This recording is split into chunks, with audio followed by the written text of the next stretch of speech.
Ladies and gentlemen, welcome back here to Champion of New Maelstrom, our kind of global tournament here between Asia and North America. So it's not global, but Asia and A. And we have, I guess, our in my opinion, the match I'm looking forward to the most here. It's going to be exciting. SMG, Symbiote Gaming versus Team No Limit. Yes. And yeah, I don't know that these guys have ever paired against each other before. I don't think so. I don't either. I'm pretty sure they haven't. Yeah, so it's going to be a wonderful series, and this will in fact be our last match of the day. Yep. Because it's a good finale. We still have semifinals and grand finals, Yes. which we will be broadcasting Monday. We'll have details. Just keep your eyes on Reddit, keep your eyes on our Twitters, and we will have the information as to when those will be done, because those matches haven't been played yet. Yeah, we got these Reddits. Twitter over there. I can't even try. Yes. So yes, those are our Twitter accounts, guys. We'll have the information as to when the semi and grand finals will be. But till then, this is our last game for the day, and we're gonna hop right over to the draft, and we can look at it here now. Team No Limit.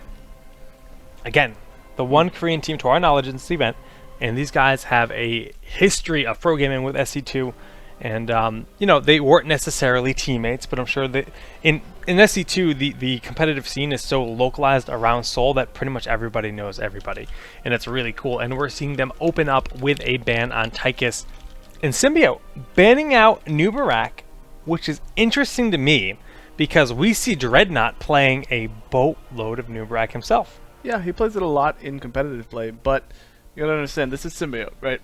This is what they do. They research their teams and they plan accordingly. So if we went back and we looked at the earlier round with Team No Limit, we would see what they picked. Their first pick, Anubarak. They knew exactly what they were getting into. They prioritized Anubarak so highly that they just completely avoided other things. Like, look at the fact that Symbiote was able to just casually not select Arthas until their second pick is huge. Like, that's, if you look at any other NA event, right? You have Symbiote playing any games that you want. Like, pick any one of them. Arthas is at the very worst second pick. Oh yeah, no, never. Yeah, like he never gets to round 3. Never. Especially he never gets 5 things selected beforehand. So like they saw this matchup, they knew what they were getting into, and they're like, all right, we could do this. Ban a noob, take tasks from them, give them one of the things that they want. So they were picking a lot of a noob, Tyrael, and Bala. That was kind of like their that's what they did. That was their core. So they're okay. Well, we'll just take that away. And they're like, all right, we'll give them Tyrael. We'll take tasks and Falstead. We'll give them Uther, Vala, whatever. Then we're just gonna front load them with warriors. Yeah, this is a really cool play. They have the one, obviously, you know, Falstad is the backliner, and of course Tassadar is kind of the middle of the road with his abilities. But Chen Arthas, I don't know if I've ever seen them on the same team together in a competitive match like this. And you've seen it a couple of times. Okay, yeah. okay. I've seen it a couple of times. I don't know. It's not hyper uncommon, but the nice thing is if Chen goes in with his root, right? If he talents flying kick to have a root, then what he can do is he can flying kick in, and it'll allow for Arthas to set up his Howling Blast, because you can flying kick, then you can keg. Keg will slow, it'll make in as well as allow Chen to body block, and then it'll allow the Howling Blast to come in, snare someone up, Fawcett can come in, the Psy Storm can get dropped on top of it, and they could just kind of go from there. So it's a really scary composition, and you put Rhaegar on Symbiote, and you're looking for a good time pretty much. Like, Symbiote's the team, it's pretty much the team out there that says, okay, we have this opening, like your base is open, we're gonna shoot that gap and we're gonna blow it up. So I'm excited to see what they do with it. I'm gonna guess we're gonna see Bloodlust. They like to run it a lot, so we'll see what happens there. But I think knowing how Symbiote plays, as long as they can avoid getting Maud into a grab a bomb combo, I think we'll be okay. They will be okay, and they'll be able to bring this game out. We are going to Garden first, I believe. Is this Garden? This is Garden, right? This looks like Garden. This is Garden. Yeah, we're on playing Garden. On Garden of Terror. We are playing on Garden of Terror first. So the Falstead with the global ability will be nice as well. He'll be able to fly around, get whatever he needs to get. Whether he goes Bribe or Seasoned Marksman, I'm not sure. I know that KO does do Seasoned Marksman pretty right. He's usually pretty right. He does it pretty right. He does it right. And he really likes to get those stacks, and he's good at it. Even before the change, he was really good about getting stacks on Seasoned Marksman. So they are a little damage light, in my opinion. So having Seasoned Marksman with a Bloodlust wouldn't be the worst of things. But we'll see how it goes, and I'm hoping that if they recognize Gazlo isn't on the map, that they'll go pressure him out of jungle, and just by doing that, it should give Symbiote a pretty large lead coming into the early game. Well, I think without further ado, we can just hop right on into this game. This is round 2. It's going to be a best of 3 series. We're back to best of 3s. That's what round 2 is supposed to be. Hopefully these guys had some decent late CSUs with no disconnects, because we did have a few disconnects throughout our games today. We did have that. And yeah, we can just hop right on into the game here. As we can see, we have Symbiote Gaming spawning here as the blue side on the left part of the map, and we have Team No Limit. Now, a lot of these guys, that's SC. His tag is SC apparently. Well, that's SC Kong. These guys that we've seen in events and events. I don't know Amoeba too well. I'm not sure if that's. I'm sure he's an SC2 player. Fall Monkey again. We're seeing this account used once again. Yeah. And crazy moving here as well. So I mean, time to jump down to him as he's crazy moving. Yeah, he is always crazy moving, like a crazy moving player would be doing. Looks like we'll have heroes soaking every lane per normal. 3 in the mid here, 3 in the mid here. We might see some kind of cheeky play. Now, when you have Arthas and Chen together, that's a lot of lockdown. That's a lot of body blocking and just a lot of control over someone. Are they rocking ponies and money pigs? Is that what we see here? Yeah, we're seeing Wonder Billies and Money Pigs. Standard. And wolves. And wolves. And birds. And birds. So one money pig, 2 billies. Hi, Cowden. Hi, Cowden. He wants his in bin bun. Okay. Well, they're having a nice conversation here in the replay file. Awesome. That's going on right now. And we see this, a look at the pressure here in the middle lane. We got triple players on the side of Team No Limit, seeing what they can get done here. We have Dreadnought and Chillatek here. Double tanks floating on to Zagara, forcing him back. Now they're going to want to clean up this creep for what they can. They can use the Oracle to clean it up, or they can just use stuff like Frozen Tempest to clean up. They have pretty much a bajillion options to remove the creep spread, and they're going to do just that, eliminating all of it. Again, Kong's going to lay tumors where he can. But we see Rhaegar is just going to keep soaking crazy moving here. And I really don't know why I'm having a conversation, but I guess this is, what, all the referees, they're like, we want to watch this series. We don't care what time of the day you guys are playing it. We're going to watch this set, because they're as hyped about SMG versus Team No Limit as we are. And I think we're going to have a great series ahead of us. Now, we see Night has fallen, and these seeds are going to be distributed throughout the various teams, but a potential gank opportunity here. I should, after this goes down, we do see a decent fight coming in. We do have KO getting stunned out. Dreadnought comes in and says, you know what, no, we're not dealing with this. They will be able to walk it out. For anybody asking where Soldier is, he actually works on Thursdays, and this match was played on Thursdays, so they subbed Chillatek in. So that's that for you. He wasn't able to make the match, and they played it without him, so there you go. And, same style of SMG, though. Like, they rotate smartly, they make the right calls, and they do their thing. The Oracle does allow them to see SCSE and Amoeba down bottom, finishing off these seeds. We do have 1 seed advantage in favor, well, technically 2, I guess, in favor of SMG. So they'll be able to do nothing with that, but it's cool. I mean, 6 seed advantage, that's a big deal. That could make or break, but no, there's 180 seats available total here at the start of the game. And, the 1 seed advantage isn't, or 2 seed advantage isn't going to do a lot for them. We can see that Mad Timmy's here in the bottom lane, just kind of crazy moving around with crazy moving. And we have just KO and Fall Monkey. No, that's not Fall Monkey, but in the top lane here. Of course, the game being in early alpha, not too surprising to be able to see account sharing a little bit happening in this event, especially when you're doing cross-server. So that's not a big surprise. We did see KO take Seasoned Marksman. So for me, that says that we are going to be seeing a Bloodlust, but it's a little early to call that. We could see an Ancestral. I'm not sure if it's really needed. It doesn't really seem like there's going to be enough burst for Ancestral to be required. I think having... It seems unlikely for Yeah, sure. it seems unlikely. So that happened. That we have Envenom on Arthas, extremely standard play. We have Gathering Power on Falstead. Again, pretty standard. Falstead has just kind of become this standard mage that a lot of people like to play. He's a pretty good mix between mage and brawler, I guess we'll call it. Yeah, I would agree assassin. with that as well. It's pretty diverse role to some extent. I mean, a lot of heroes fit multiple roles to some regard. But yes, definitely fits the mage archetype in a lot of his builds. You can go AA with him for sure, but we're just going to see everybody just kind of posturing. No seats have been grabbed. It is a big commitment going in for those plant terrors, and more often than less, we don't see people committing towards the garden terrors on the map unless they get a couple kills or something like this. Now, grabbing these knights is huge. SMG doesn't seem to be aware of this. They probably have a good idea it's happening, but it's still not going to be contested one bit, and they're going to be going for some seeds, but they see the knights being capped there. They're going to be well aware that they need to play passively. KO knows he can dash through the wall, so he's not too worried here, and Chillatek just coming to help push this back a little bit and make sure he can zone accordingly. We see the lining up here by the Gazlo laser, and Chillatek is actually taking a ton of damage. It's going to be tough for him to get out of this situation. He has no heals in sight, and yes, he is going to fall. That's Smite, not Judgment. That is Smite. That is, in fact, Smite. You are correct, sir. We see the collapse happening in mid. Dread should be able to get out. Arth will be able to shift away.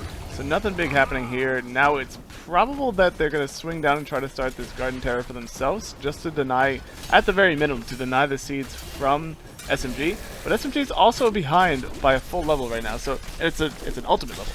Yes. So it's really scary. I mean, we have Gravabomb, Strafe, Judgment, Maw, and Divine Storm, all very standard, all very teamfight heavy abilities that are on No Limit. So they really can't afford to take a fight just yet. They'll be able to hit level 10 very soon, as No Limit has basically abandoned a couple of lanes where they're just not doing anything, and they were allowed to catch up. So no forced fight, even though they have Judgment. Nothing's going to happen there.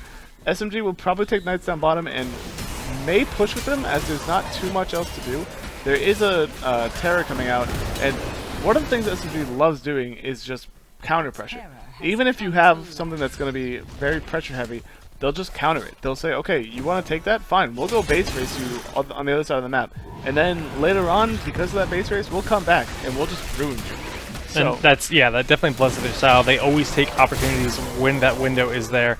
And we have a big push here. Yes, now Falstead has flown down. He's coming down. We have all 5 members of both teams here ready to fight, and heroics are available, of course, for SMG at this point in time. So they're going to wait for Bloodlust. Yes, okay, they did go with Bloodlust. Okay, that's a nice pick there. I agree with it, especially when you consider you have the Archon available. So once we see Archon come in, it's a sign that they want to go in. But until Archons pop, well, we see here it is. The Bloodlust initiation is real. Using the Shock and Awe to almost zone. The Graviton Bomb does a good amount of damage, but SMG is looking pretty strong here. We can see the Archon just doing immense amounts of damage here. Fall Monkey is going to fall. Amoeba is going to back up. SCSC has the Guard Terror. He's going to get it mad timmy with the Polymorph. And the Garden Terror has 15 seconds on its life, so it likely will not do any more pressure, but it can still kind of try to poke and defend with it. Yeah, the issue with this comp that No Limit's running is that, in my opinion, there's no real good person to put into the Terror. Like, yes, Tyrael is in right now, but that also means that you're eliminating Judgment. I mean, I would say Gazlo is a decent option, but Graviton Bomb is still such an important thing, and the same thing with Maw. Like, you want to have that Maw ready. So, like, where they're at right now, Tyrael is probably the best call, but that's such a bizarre thing to think. In general, it's just like, it's not, you don't really have a good call. So it's like, you don't have Judgment? Like, what are you playing Tyrael for if you're not going to have Judgment in fight? Like, it just feels awkward. And what they could do is, instead of having the team like fully commit in that 5 fight that we just saw right there, they could try to split apart. They could try to have Zagara stay top and just have the Planetary, just wait it out, try to kind of draw away SMG and deal with it that way. But it looks like we might be getting into another fight right here. Now let's just talk about that positioning really quick before this fight really gets underway. Actually, no, we have to talk about it. Amoeba is going to be going down. The Judgment comes in here on KO, but it's not going to be enough to do a lot of damage. A beautiful Maw going down, and Shock and Awe is pretty much not going to do a whole lot there. We have the healing totem healing up SMG by quite a bit. Team No Limit is on their back foot. They are running. Dreadnought actually coming in, and the offensive fly is going to secure the kill. Oh my gosh, not quite enough, but Crazy Moving will fall, and if Fall Monkey doesn't fall back there, he's going to be in a really bad spot now. Wow, that was just a really decisive victory. The healing wards getting an absurd amount of value. But one thing I wanted to talk about before that whole initiation happened, SMG went into that little brush right here, and they waited. And when they did not see them going for their own giants, they said, okay, they must be getting the other giants. Just having that knowledge of where they should be on the map, they didn't wait to see them. They didn't wait to see the giants be capped. They just waited a certain period of time and said, okay, we're good to go. And it's just beautiful play, just beautiful awareness of the map. Yeah, the not that I want to like harp on you or anything, but one actually large mistake that happened in that fight was the gravel bomb went down, and as it was exploding, the Maw overlapped it, and so it pulled away a sizable amount of damage and a sizable amount of CC. If the Maw had waited until the graviton bomb finished, then they would have been able to get a free 2-second stun on everybody that was in there, and then they could have mod. And it would have been way more destructive, but because of that, it actually saved them from a lot of damage. Falstad was able to position himself appropriately, and they were able to just kind of steamroll through everything. Hopefully Arth is going to throw an Oracle right now so they can see everyone in mid, and it'll allow them to get a very free... Actually, he doesn't have to, he could just... He can see him right there, and he's just going to throw his storm down to slow them down, force them to back up. A beautiful play, just baiting their attention, dismounting them, and allowing him to regroup with his team to push in this top lane where the Giants and Knights are already pushing. Yeah, having both of those mercs there is a huge bonus, as it'll allow this to happen where they can throw down a very, very offensive plant and then turn and go to a different area if they want to. That plant actually stayed up the entire time because so many people were focused on killing those Knights in the back, and because it stayed up for as long as it did, it was able to kill the entire wall and open up pretty much a new lane for them to go into. Yep, I mean, again, we have this plant terror doing a lot of work here on this fort. This fort's going to be tough to keep alive here. The shock and awe goes down, but not quite enough damage to take out the Gazlo player for Team No Limit.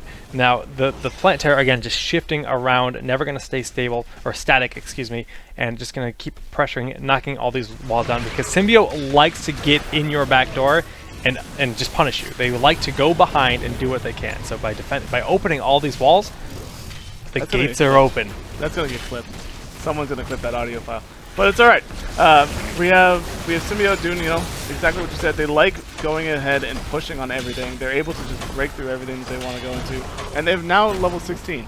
So they have all kinds of bursts at their disposal. They don't have shock and awe, but they have everything else. They have the tier advantage. They have 2 levels of advantage, and they are going to be able to do pretty much anything that they want as this game progresses, if they manage to not get caught.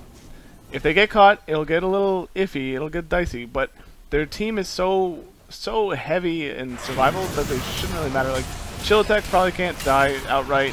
Dreadnought, the same thing. Arthlon, kind of the same thing. They have to catch KO, or they have to catch Mad Timmy, and if they don't get either one of those first, I'm almost certain that every single fight will just flip in Symbiote's favor in some way.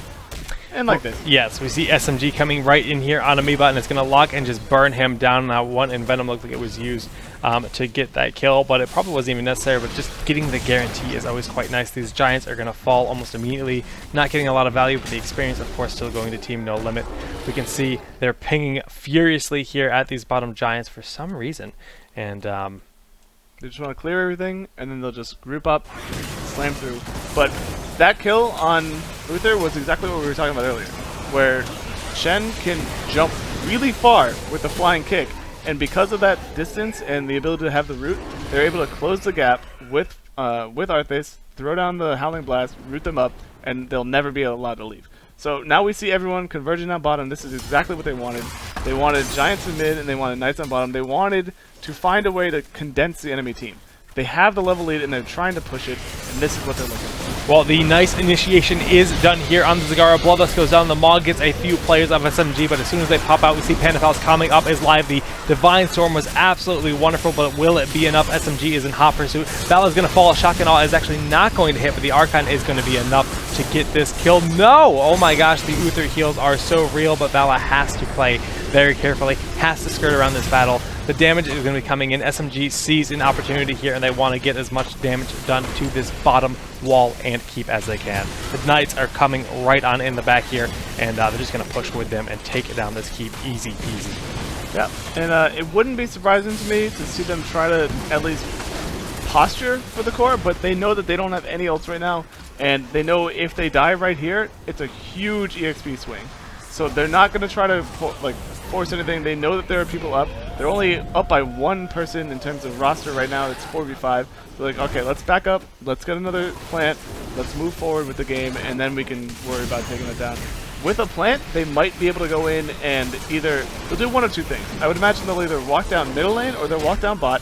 That top fort is still there, but it's not really important at this point. They can take it. They can basically take it whenever they want. If they really feel like they need that, if they're going to get really close to 20 and they feel like a fort is going to be enough to take it, then they'll just go up there casually, just pick it and walk away. But what they can do is they'll send the terror. Actually, you know what? They might send terror top to get that fort and send the rest of the team bottom. They could even guarantee these seeds to try to deny that terror. Actually, won't be enough. They're going to be getting enough seeds here. Oh, yes, they did get enough for their terror. And actually, Kong is a little bit forward here. He's going to get polyed, but the team is actually backdooring while the terror is keeping them busy. We have 4 members of SMG just rushing on in. The terror is using his sprint, chasing down Kong. Does massive damage at this point in the game, and the Maw actually cannot eat the terror. I don't think the terror is actually too large. It is too large, so it was actually a waste of a Maw. I don't even know if it's possible. That's really good though. For SMG, that's really good. It's a 90-second cooldown being burned. The Gravel Bomb comes out. It does hit 3 members of SMG though. Oh my goodness! Gets taken down. Arthur gets dropped very low. Mad Timmy now with very low health. The Judgment comes in from Tyrael. Tyrael trying to get something going on. Arthur actually going to be able to DPS him out, it looks like, but instead decides to focus onto the Gazlo, who doesn't have anything left. Doesn't matter. Will end up losing his life. Kong now being forced away, but it will not matter as Uther is able to pick up that kill, and SCSC trying to get out. Where is the fly? No fly. Oh, no fly indeed, but looks like Dreadnought's going to be able to power out this. The plant might be enough to take this down. No, it will not be enough to get that keep, but it is very low. Notice how low all the members got of SMG they managed to keep. They managed to only lose 2 members. Again, Healing Ward just showing the power, 3% healing on everyone within for 10 seconds each second. It's a lot of healing, and SMG just going to go up and get another plant terror, clean up these seeds. But they see this plant terror here. Now they can see on the map where that plant terror is. They notice it's in the middle lane, so they feel relatively safe here taking these coins. They're going to get the seeds. They can get the additional 8 seeds that they need right now to get their plant terror and defend plant v plant. Now, being SMG, do you defend the plant terror or you just beeline to their base? I think you defend at this point. Okay. Just because it's still really early in the game, and if you were to go beeline, they're going to get level 18 and a half about off of this. So what's going to happen if you were to somehow find a way to get past them, and it didn't work out for you, and they were allowed to throw even just like one plant on your outer wall, it would 100% kill it because it's just left alone. And if they manage to flip it on you while you're at their core, they're able to now be exactly in the game where they want to be. They'll be almost exactly the same level, if not a little bit higher, because of the late game scaling, and it's just really dangerous to do that. But it does look like we have SMG pushing down here with a plant terror. Possibly the final push. They might hit 20 in the middle of this push, which would be huge for them if they got it.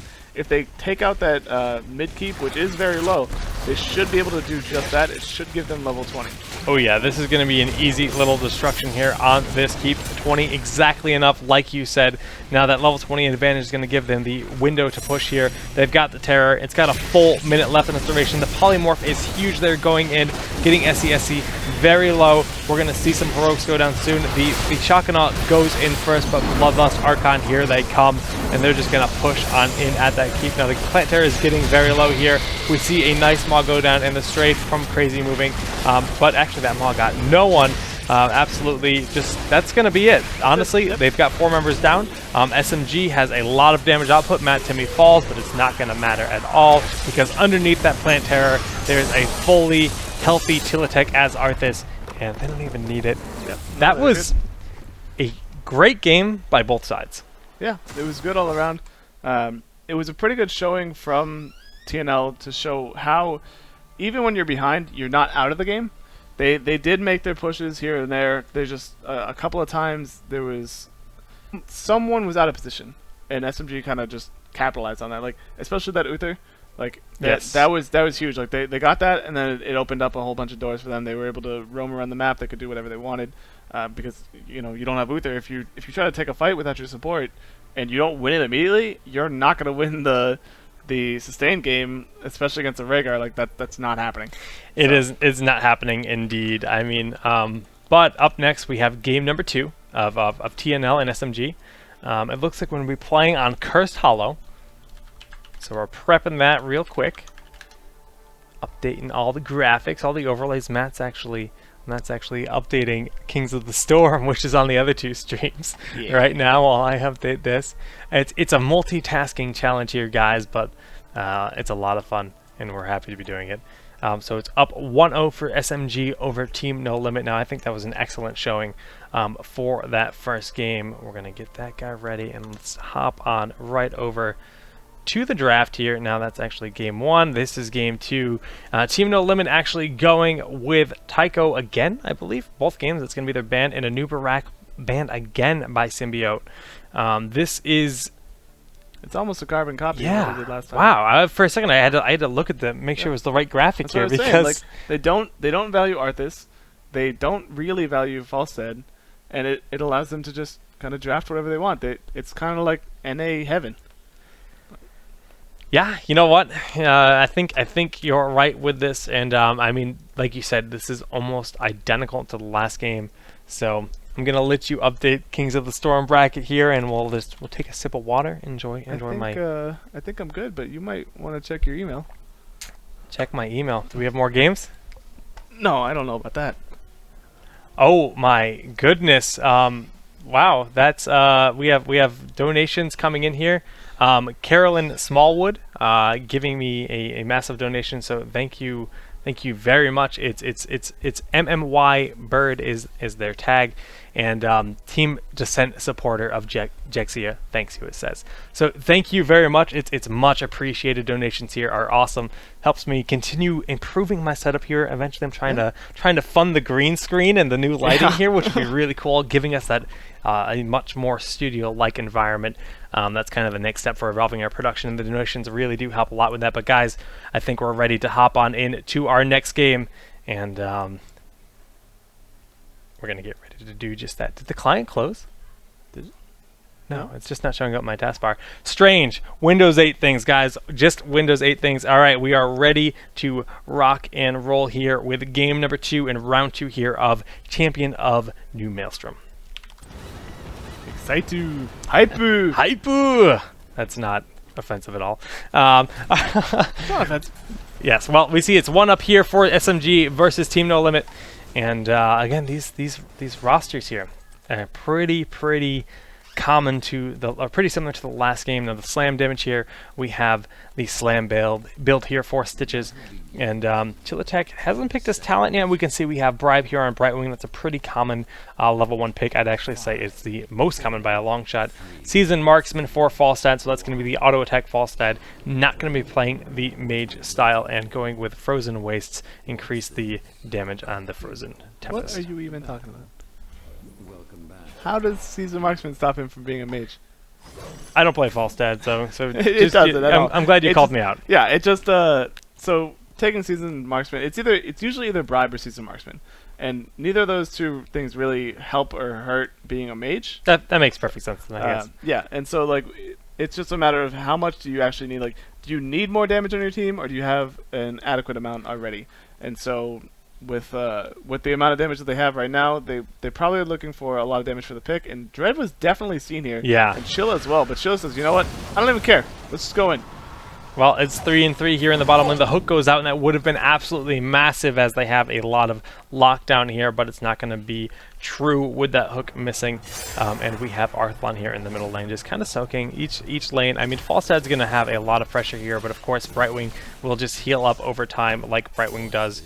So it's going to be this should be a pretty even, the bird lane. Yeah, I mean, things with wings. Okay, Chen died. Wow, how on earth? Looks like pick.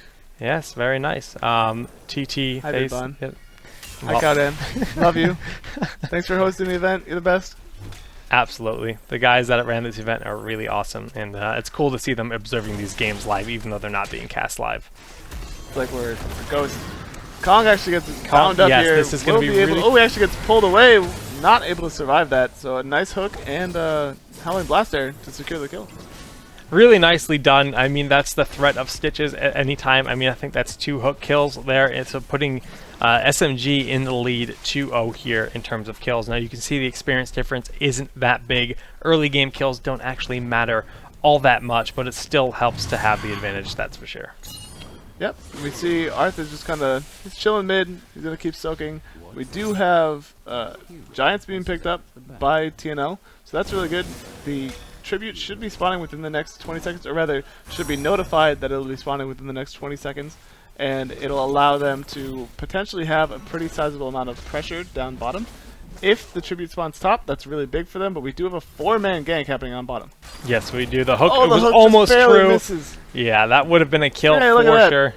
Look at how nice that is. Look at how nice that is. They're all ready to go there. Now the Giants can be pushing here in the bottom lane. Oftentimes you'll see both teams grab their Giants right as the Tributes are about to spawn. It's a pretty pretty obvious timing within like a 30-40 second time frame as to when the Tribute will actually spawn. But it looks like Team No Limit's going to actually grab their Knights in favor of giving this Tribute up. It's not a bad play. The Knights are going to give that experience. You can see the experience has been evened out because they have the Giants and they'll have the Knights in just a moment, which will give them a slight lead in XP. But SMG, you know, getting a free Tribute, can't complain about it. Right. It's nice that we see TNL actually picking up all the mercs pretty much. Like they're just putting pressure on the map. They're trying to get whatever they can done, but it's a matter of how much can they do after they get. Is it actually going to pull people away? Are they going to be such a force that it stops SMGs from doing what they're doing, where they rotate around? And Sonya actually looking at the Knights right now. She might be in a bad location. Brightwing actually coming in. Yeah, but Brightwing coming in here, this could go for or against them. Now we see that Chillitek has to back up here. The Q coming in for Brightwing, not going to be enough. They're actually going to try to steal these Knights. All the members of SMG are falling in here on this Knight, and it's going to be a full-on initiation. This looks pretty good for SMG, but the AoE is true. I mean, it's massive here coming out of TNL, and it's actually an incredibly even engagement. Kong is going to fall. Dreadnought might barely get out of here. He actually hooks in Crazy Moving, trying to burn him down. Will it be enough? Oh my god, the blast from the auto attack from Tassadar is just barely enough to secure the kill. He should be able to survive here, and what an even trade. Did Knights reset? No. Oh my goodness, is he going to be able to contest? No. So that's actually a big deal. The XP advantage, a little bit in favor here for TNL, but not a big difference. Yeah, I mean, it's a nice chunk of XP. It'll actually end up denying XP to them later on, though, because it will end up killing those minions that come out of the spawn, and you can see right there. So it basically kills an entire minion wave, and I don't know if there would have been someone to soak it or not. From a terms of objective play, it's really good because that means that your minions are pushing. And but you're denying them, if you're trying to get level 10 really quick and you have someone mid, then that's actually kind of counterintuitive. It's very conditional. Yeah, that's a very good point to make. Well, we see that they just kind of gave it up again. Yeah, TNL just kind of gave it up. They didn't feel it. They were just like, you know what? Let's sit back and wait. You don't have to go. Well, it looks like hard. SC was actually disconnected for a small period of time there. I mean, the ping is rough Korea to NA, that's for sure. So that's not something you can discredit. But they are dealing with. It looks like SC is back in the game. So Chillitek here just going to soak the bottom lane. It looks like we have the members of TNL wanting to potentially float here, but they are showing 2 of their members floating from middle to bottom. Yeah, you're right here. We have this initiation on Brightwing. Brightwing is a very slippery hero, hard to kill. Hook will not be available. And it looked for a second that Sonya was actually just kind of checking out the Symbiote side golem. Yeah, they were. Both teams were basically on opposite side golems. They were trying to think about what they wanted to do, keeping their opponents in check, really. Right. So, like, if Symbiote wanted to, they could have done the TNL side golem because they can afford to give up this tribute. If they did that, they'd be able to go get their own, and then they would. That's have a common 10. thing for them to do, at least. Right. We do see Fall Monkey coming in here. Everybody has ults now. It's going to get real crazy real fast. Yep, we see the nice judgment on in here. Mad Timmy is going to fall here for the shock and all with massive value hitting 4 members, and here comes the Divine Storm. honestly, Pals! yeah, Panda Pals is here, but Archon is here as well, and he's going to be burning away with his AoE, the Storm, just doing a ton of damage. Just wreaking havoc upon them. Now Amoeba's trying to do something, but honestly, Stitches is going to heal up too quickly, smacking away at you. This is a curse for SMG. Yep. TNL is out of here backing up. SC has to get mana. Kong able to tap the well, but still cannot contest this tribute that Dreadnought will be grabbing. And where do they go from here? Do they go to the Golem? I think they split, honestly. I think if they put pressure like 4 people mid and 1 person in a different lane to allow the creeps to push up and build up, maybe have Falstead fly up top because he does have that Seasoned Marksman. He can go up, he can clear out a wave with 1 Q, get 7 stacks of Seasoned Marksman like it's nothing, and then just kind of move on. They could do that. They could just try to hard push down, which looks like they're going to actually go for a pick here. And this is something that SMG is really good about. If they're really tight about not stacking CCs. What we saw in the last fight as a tribute, we saw Dreadnought walk up, gorge Vala, walk her back, and the second that she was let go, she was hit by a Howling Blast. Like, as she came out of his stomach, she was hit by a Howling Blast, not allowed to move, and I'm pretty sure an Envenom went down on her as well. So she got pretty much bursted the second she came out of his stomach, and that was something that really helped secure that fight, as well as you said, that wonderful shock and awe that happened early on. I mean, just the value hitting 4 members at once with the shock and awe, and those narrow lanes where it's pretty much a guaranteed shot. You just shoot straight down the middle, and just beautifully well done. That's why Falstad's such a strong hero. The range and that ability, the amount of damage it does, and it's just really, really, really valuable. Everything in his kit is phenomenal, and his Master Skin's beautiful. So KO, do me a favor, get your level 10 Falstad, because I want to see more of that Master Skin with his Mohawk. But we see the Golem here going to SMG, and the Golem here going to TNL. So even trades here, 1 level advantage, not even for SMG, and they're actually going right on in here. Looks like they want to try to get a pick, potentially on Brightwing. They're going to float around here. They're not going to want to show themselves. All 5 members are here. This is the SMG we know. Hyper aggression. The hook goes in, followed by the root and a gorge.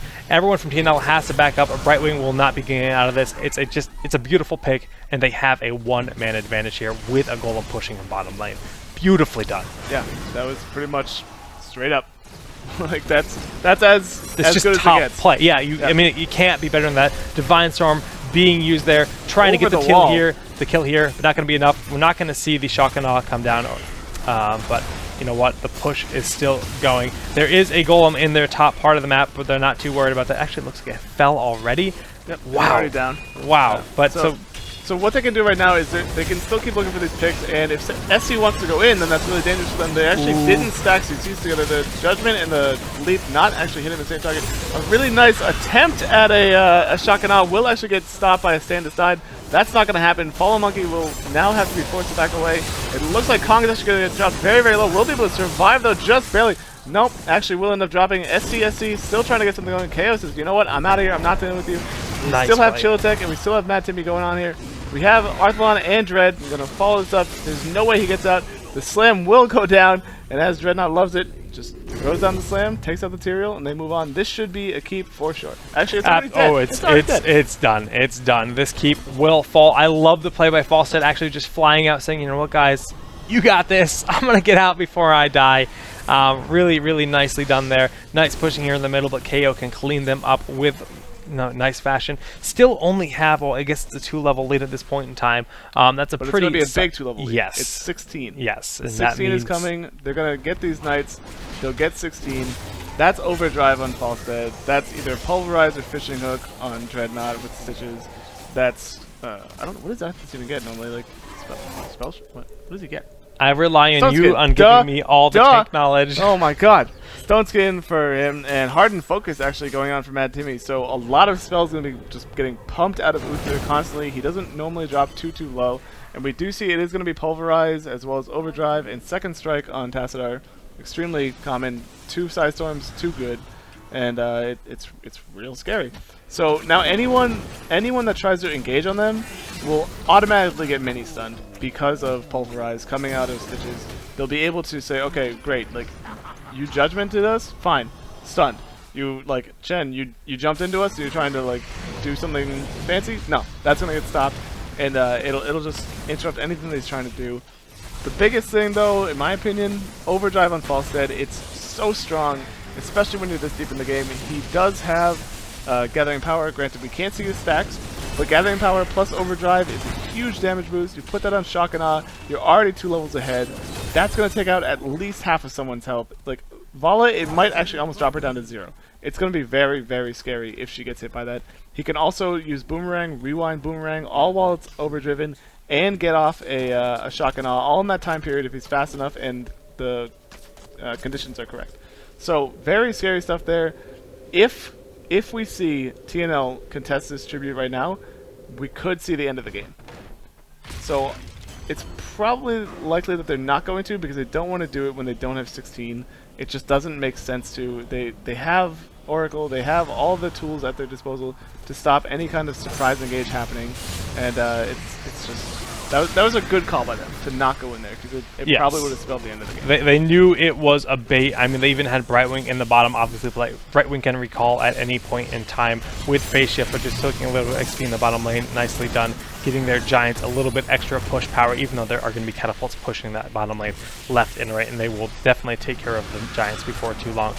Getting this upper wall is really nice, but SMG is not done. They want to continue pressuring on. They're taking out every possible structure here, even chipping away at the walls there. The hook goes in, but it's not going to get anyone quite yet. Crazy Movement's going to chip away. We're not going to see a hard initiation just yet until they find that right moment, until they get that right hook, or, I mean, that's really what they want. Hook. They want the hook. 100% it's hook. Yeah, they won't do anything crazy until hook comes out. They might try to bait this here. They have Arth waiting at the bottom of the bush to see who's going where. They know that he's there because I'm pretty sure he just popped Oracle. But if a hook comes out right now, that's game. Okay, so they know. I mean, Amoeba just throwing in his flare there, the arcane flare, getting vision of them. Nicely done. Don't want to walk in that bush. Crazy Moving is in a bad spot. The Divine Storm, the heroic leap coming in here for Sonya. Judgment down, casting aside, and KO needs to back up here. He's going to do just that. Kong is going to fall. That is 4 members, 4-0. SMG is going to go straight to core. They don't care about any of this. This is SMG's fashion. They are actually going to take out this keep. No, they'll go through. He's just waiting there so that nobody else. I see. Well. And this is going to be a 2-0 victory. 13-minute, pretty decisive. Now, I have to say, you always have to take into consideration, now I'm not taking anything from SMG, but these was played on NA, so all these guys from TNL, actually we have initiation happening here. The Panda Pals are going to be following. My sad Panda friends are just going to step aside. But yeah, they were playing on latency, and but they looked good. They had great game sense. Right. Great game sense. The drafting, I think the biggest thing about this event, if for any of the teams that are in this event that are playing against NA and feel like they're struggling against NA teams or anything like that, well, obviously what you said, the latency is an issue, but I think it all starts if you go back and you look at the draft. A lot of the drafts that we've seen today have been very strange, to say the least. Oh, yeah. I mean, us, at least, we expected this, though. They might not be strange for them, but for us, they are.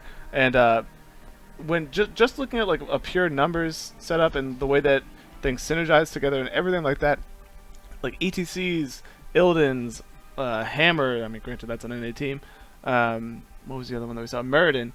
These things that haven't been seen in NA for a while, and for a pretty good reason. Not because people just don't know how to play them or they don't like them, but they don't feel like they do enough. The impact isn't there from them. So I'm not saying that you can't play them. They're certainly not completely competitively non-viable, but there's tried and true things that have already existed that teams have been using already. So I would say to the teams that struggled today to go back and look at that and not necessarily like incorporate that exactly. I don't want you to like cookie cut and Oh, of course not. We like to see new things. Right. But we like to see new things, but find out why those things work. I feel like that the Murky draft when Vala was available, like they could have won that game. Absolutely, they probably could have. Yeah. And the Murky, it just felt like was just working against them as he does. Yeah. Murky's one of the few heroes that I think is just very difficult to be competitively viable. Yeah, and it takes a very specific composition as yes. well. And it wasn't there for me. No, I agree. I don't agree with the Murky pick either. So that's a great example. I mean, Murky on Black Arts Bay, especially, like, yeah. I mean, it's such a big map that if you don't have your egg down in the right area when a fight happens, like you're gonna die immediately, and then you're gonna have to run back like 20 seconds. Like it's just not worth it. And that's it. So. Oh, that's it indeed. Well, just taking a look at what we have coming up next. Now, that's the last game for today. We're going to resume on Monday, assuming we have all the replay files ready to roll. We have Team Triple Q versus Glorious Gaming, but actually we know in advance that Triple Q has forfeited due to latency issues. Yes. They're having trouble with connectivity, and that's actually going to allow Glorious to advance through their semifinals directly in to the grand finals. So that's quite lucky for them, and I'm upset that we don't get to see that game because I enjoyed Triple Q's games, or the one game we saw at Triple Q. Triple Q actually walked over MY White.